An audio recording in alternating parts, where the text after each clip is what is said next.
Nandito na sa Philippines ang Huawei Nova 12 SE, isang mid-range smartphone na may 4G LTE connectivity.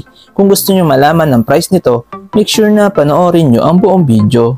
Sa ngayon, pag-usapan muna natin ang specs and features niya.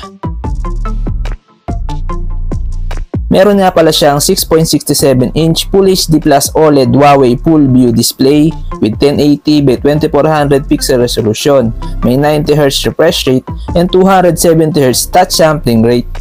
Ang Huawei Nova 12 SE ay may operating system na AMUI 14 with Qualcomm Snapdragon 680 6nm chipset na may Adreno 610 na GPU. Ang smartphone na to ay may 8GB of RAM with 256GB of internal storage at ito ay non-expandable.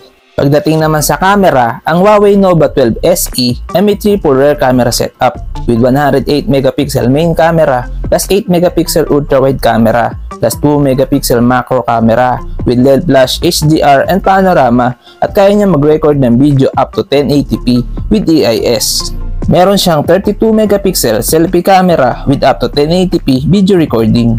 Sa kanya naman battery, meron siyang 4500mAh battery capacity with 66W Huawei Supercharge. Dito naman sa security, meron siyang side-mounted fingerprint scanner and face recognition. Meron siyang loudspeaker at para naman sa gaming, meron siyang Touch Turbo 3.0 Game Booster.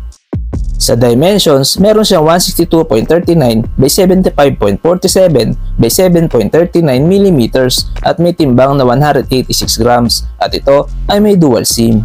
Sa connectivity, meron siyang 4G LTE, dual band Wi-Fi, Bluetooth 5.0, GPS, GLONASS, Galileo, Beidou, NFC, Type-C ear jack, OTG, and USB Type-C.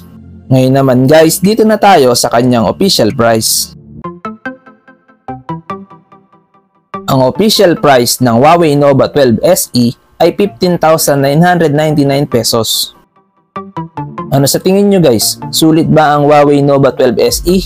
Please comment down below.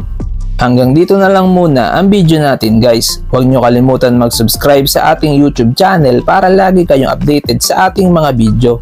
Maraming salamat!